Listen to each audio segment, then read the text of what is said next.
নমস্কার। যুক্তি তর্ক সঙ্গে অর্কই আপনাদের স্বাগত। আপনাদের সঙ্গে আমি অর্কপ্রভ সরকার।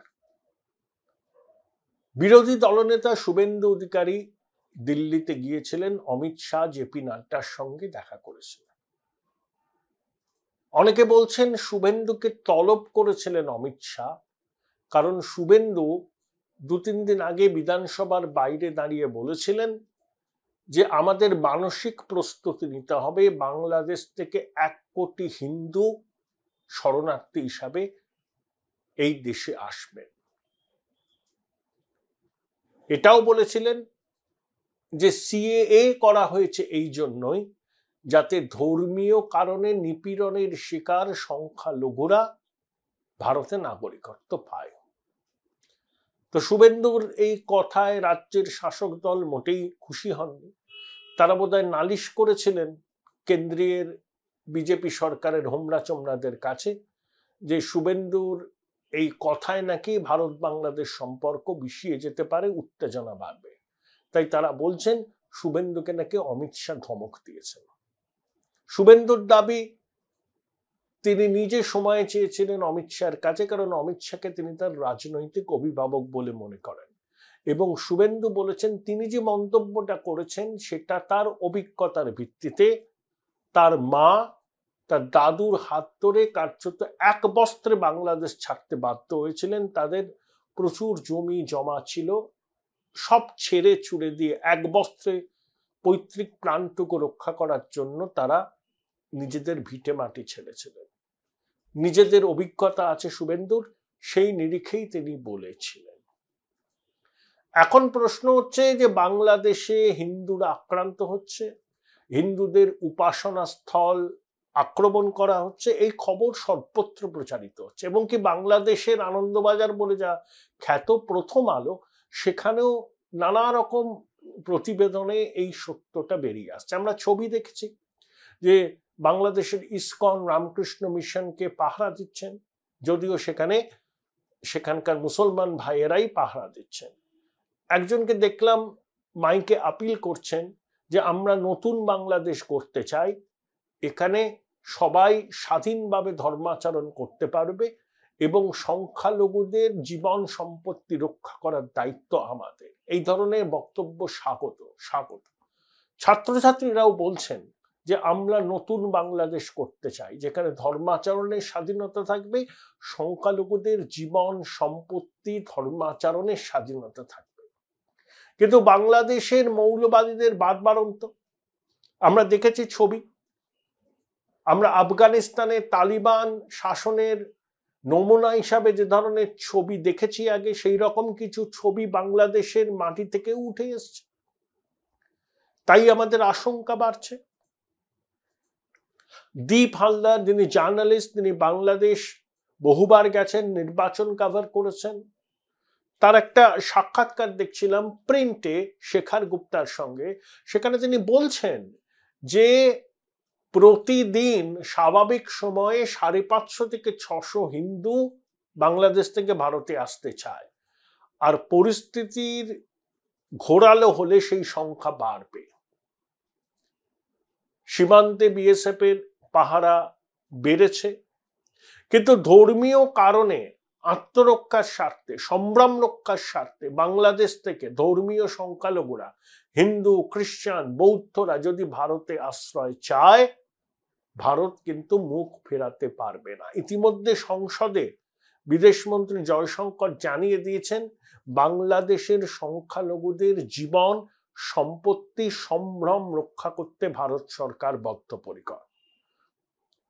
পরিস্থিতি যদি বাংলাদেশের নতুন শাসক নিয়ন্ত্রণে না আনতে পারে, যদি সেখানে র্যাডিক্যাল ইসলামের বারবারন্ত রোখা না যায়, যদি সেখানে বেছে বেছে সংখ্যালঘুদের নিশানা করা হয়, তাদের ধর্মীয় উপাসনা স্থল আক্রান্ত হয়, তাদের সম্পত্তি বেদখল হয়, সেখানকার মাতৃশক্তির সম্ভ্রম হানি হয়, তাহলে তারা কি আর বাংলাদেশে থাকা ঠিক বলে মনে করবেন? তারা তো স্বাভাবিকভাবেই আমাদের দেশে আসতে চাইবেন। তখন ভারত সরকারের ভূমিকা কি হবে? ভারত বলেছে যে বাংলাদেশের সংখ্যালঘুদের সুরক্ষার জন্য সমস্ত রকম পদক্ষেপ তারা করবে। বাংলাদেশের সেনার সঙ্গে তারা কথা বলছেন, এবার তদারকি সরকার গঠিত হলে তার সঙ্গেও কথা বলবেন। দেখুন, মোহাম্মদ ইউনূস যদি ইন্টারিম সরকারের প্রধান হিসাবে বেশি দিন থাকেন, তার সঙ্গে ভারতের কথা বলা সহজ হবে, কারণ তার কোনো সাম্প্রদায়িক ব্যাগেজ নেই, তিনি র্যাডিক্যাল ইসলামের প্রতিনিধিত্ব করেন না, পশ্চিমী দুনিয়ার সঙ্গে তার সম্পর্ক যথেষ্ট মজবুত, তিনি অনেকবার ভারতে এসেছেন। ভারত ইউনূসের মতো ব্যক্তিত্বের সঙ্গে ডিল করলে আমার মনে হয় সেটা ভারতের পক্ষে ভালো। তার বদলে যদি কোনো র্যাডিক্যাল এলিমেন্ট বাংলাদেশের মসনদে বসে, যে জামাতের প্রভাবে প্রভাবিত, সে চায় বাংলাদেশের তালিবানীকরণ, তাহলে ভারত সরকারের পক্ষে বাংলাদেশের সঙ্গে কূটনৈতিক দৌত্য চালিয়ে যাওয়া মুশকিল আছে। তাহলে ইউনূস আমাদের পক্ষে এই মুহূর্তে সেফ ব্যাট। ইউনূসকে জামাতও পছন্দ করে না, কারণ জামাতের সংজ্ঞায় তারা যে আদর্শ আচরণবিধি সবার মান্য বলে মনে করে, ইউনূস তার ধারে কাছে দিয়ে যান না। আবার বিএনপি সুপ্রিমো খালেদা জিয়া চান তার ছেলে বাংলাদেশের মসনদে বসুক, দীর্ঘদিন লন্ডন এক্সাইলে আছেন তিনি। কিন্তু কোটা বিরোধী ছাত্র আন্দোলনের নেতারা ইউনূসকে চান। তাদের একটা জিনিস আমি তাদের সমর্থন করব, তারা বারবার করে বলছেন নতুন বাংলাদেশ করতে চাই, সেখানে সংখ্যালঘুদের নিরাপত্তা সুনিশ্চিত করতে হবে, জাতীয় সম্পত্তিকে রক্ষা করতে হবে, এবং ওই -2 ফর্মুলাও কিন্তু তারা চাইছেন, মানে মাইনাস হাসিনা মাইনাস খালেদা, যেটা বাংলাদেশে এটা এতদিন ধরে হয়ে আসছে, মাঝে এরশাদের কয়টা দিন বাদ দিলে। তারা ইউনূসের নামটা প্রস্তাব করেছে, কারণ ইউনূসের একটা সারা বিশ্বে পরিচিতি আছে, অর্থনীতিবিদ হিসাবে, গ্রামীণ ব্যাংকের কর্ণধার হিসাবে তিনি লাতিন আমেরিকা প্যারিসে বক্তৃতা দিয়ে বেড়াচ্ছেন। তার এই ক্লাউডকে বাংলাদেশের পুনর্গঠনের কাজে লাগানো যাবে। কিন্তু সবই আশা সম্ভাবনার কথা।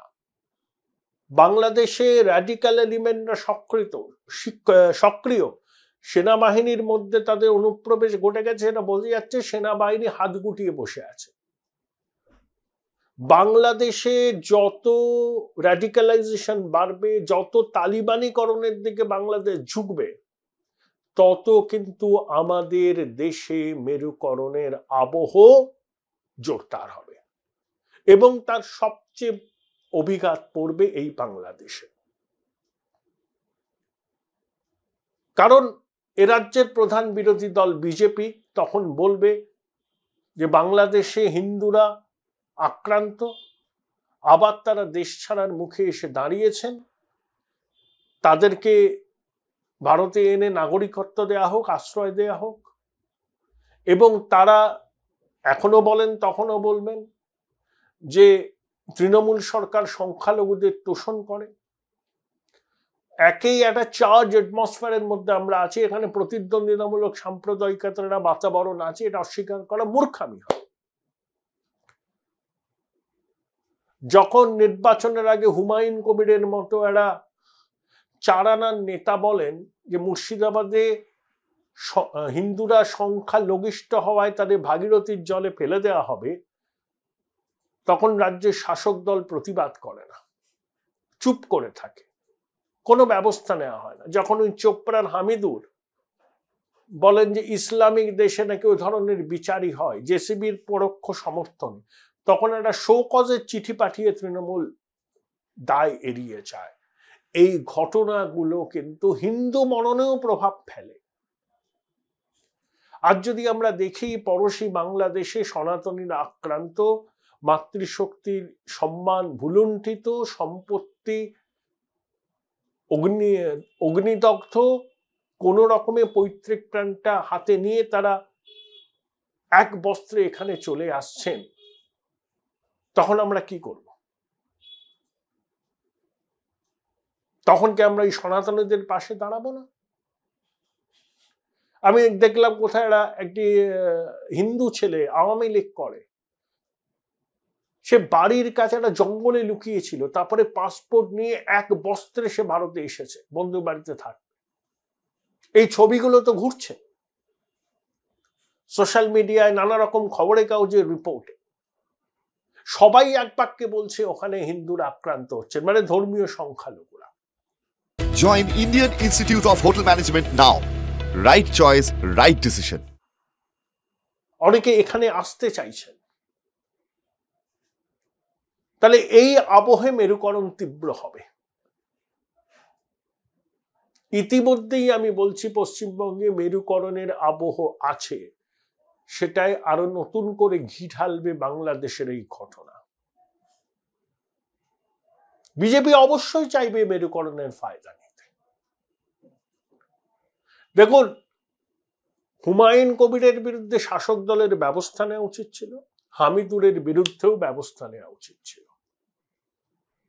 ফিরহাদ হাকিম ধর্মীয় সভায় যখন কথাগুলো বললেন, তখনও মুখ্যমন্ত্রীর অন্তত উচিত ছিল ফিরহাদ হাকিমকে ডেকে জানতে চাওয়া। তিনি প্রসঙ্গের মধ্যে ঢুকলেনই না। ফিরহাদ হাকিম কি বিজেপি বয়কট করেছিল, এখন সেই সব মিটে গেছে। ফিরহাদ বলেছেন, আপনারা কি মনে হয় যে আমি সাম্প্রদায়িক? ফিরহাদ হাকিমকে সাম্প্রদায়িক বলে অনেকেই মনে করেন না, কারণ তিনি সামাজিক অনুষ্ঠানের সঙ্গে যুক্ত, দুর্গাপুজো করেন। তিনি যে ওয়ার্ডের কাউন্সিলর, সেখানে সংখ্যালঘুরা নেই প্রায়, কিন্তু হিন্দু ভোটেই ফিরহাদ বারে বারে জেতেন। কিন্তু তিনি যে মন্তব্যগুলো করেছেন, মানে আবেগের আতিশয্যে নাকি ওখানে ধর্মীয় নেতাদের তুষ্ট করতে, সেটা একদম ফিরহাদই জানে। কিন্তু মুখ্যমন্ত্রীর উচিত ছিল ফিরহাদকে সতর্ক করে দেওয়া, প্রকাশ্যে বলা যে আমি ওর মন্তব্যকে সমর্থন করি না। তিনি করেননি। তাহলে এর থেকে এই বিজেপি যেটা ডিরাইভ করেছে, যে সংখ্যালঘু কোনো নেতা যদি কোনো সাম্প্রদায়িক কথাবার্তা বলেন, এ রাজ্যের শাসক দল মুখে কুলু পেটে থাকে। আজকে রামকৃষ্ণ মিশনের একটা অংশের বিরুদ্ধে, ভারত সেবাশ্রম সংঘের কার্তিক মহারাজের বিরুদ্ধে মুখ্যমন্ত্রী প্রকাশ্য সভায় নির্বাচনের আগে মন্তব্য করলেন যে তারা রাজনীতি করছেন, কিন্তু হুমায়ুন কবিরের বিরুদ্ধে কোনো ব্যবস্থা নিলেন না। তা মানুষ যদি মনে করেন জেনে শুনে মুখ্যমন্ত্রীর এই নিরাপত্তা শুধুমাত্র ভোট ব্যাংকে তুষ্ট করার জন্য, তাহলে তাদের কি দোষ দেওয়া যায়? এখন বাংলাদেশে যদি সনাতনীরা আক্রান্ত হচ্ছেন, যদি পরিস্থিতি একেবারে হাতের বাইরে বেরিয়ে যায়, নতুন বাংলাদেশের সরকার যদি সংখ্যালঘুদের জীবন, নিরাপত্তা, সম্পত্তির নিরাপত্তা দিতে না পারে, যদি সেখানকার ধর্মীয় সংখ্যালঘুরা এখানে আসতে চায়, সে এক বিপন্ন পরিস্থিতি তৈরি হবে। এবং এই ধরনের পরিস্থিতিতে মেরুকরণের আবহ আরো পুষ্ট হয়, আরো জোরদার হয়। ইতিমধ্যেই সেই হাওয়াটা দেওয়া শুরু হয়ে গেছে। অনেকে অনেক রকম পোস্ট করছেন। আমি করজোরে বলবো, এই রকম পরিস্থিতিতে দুটো দেশের মধ্যে সম্পর্ক, একেবারে আমাদের পড়োশী দেশ, সেখানে অনেক ঘটনা ঘটছে যেগুলো আমরা সমর্থন তো করি না, কিন্তু এমন কোনো মন্তব্য আমরা করব না যাতে সেখানকার ধর্মীয় সংখ্যালঘুরা বিপদের মধ্যে পড়েন। আমাদের কোনো মন্তব্যে যেন সেখানকার মৌলবাদীরা উৎসাহিত না হয়। আমাদের আলটপকা মন্তব্য বাংলাদেশের ধর্মীয় সংখ্যালঘুদেরই নিরাপত্তা বিঘ্নিত করবে, এটা রাজনৈতিক নেতা, সংবাদ মাধ্যম, আমাদের সবার মনে রাখা উচিত। আমরা কিন্তু আগুনে ঘি ঢালবো না। আমাদের দেখতে হবে পরিস্থিতি নিয়ন্ত্রণে আসে কিনা, এবং ভারত সরকার বলেছেন তো সেখানকার ধর্মীয় সংখ্যালঘুদের নিরাপত্তা সুনিশ্চিত করার জন্য তারা ব্যবস্থা নেবে, ব্যাক চ্যানেল চলছে। তারপরেও যদি পরিস্থিতি নিয়ন্ত্রণে না আসে, তখন ব্যবস্থা নেওয়া হবে, দেখা যাক। ইতিমধ্যে বাংলাদেশের বিষয় নিয়ে দেশের মধ্যে রাজনৈতিক ঐক্যমত্য হয়েছে, কিন্তু আলটপকা মন্তব্য করলে সম্পর্ক বিষিয়ে যেতে পারে, সুযোগ নেবে মৌলবাদীরা, তালিবানপন্থীরা, এবং আরো অত্যাচারের মুখে পড়তে হতে পারে বাংলাদেশের ধর্মীয় সংখ্যালঘুদের। সেটা কি আমরা চাই? আমরা অবশ্যই চাই না। মেরুকরণের আবহ আছে, এ রাজ্যে আছে, অস্বীকার করা মানে মূর্খের স্বর্গে বাস করা। কিন্তু সেটাকে আর নতুন করে হাওয়া দেওয়ার দরকার নেই। এখন বাংলাদেশের বিপন্ন সংখ্যালঘুরা যাতে একটু নিরাপদ বোধ করেন, সেটা দেখারও দায়িত্ব আমাদের। বাংলাদেশে এখনো অনেক শুভবুদ্ধি সম্পন্ন মানুষ আছে, এই ছাত্রদের উপর আমার বিশ্বাস আছে। তারা যেভাবে বারবার বলছেন যে নতুন বাংলাদেশ চাই, সংস্কার চাই,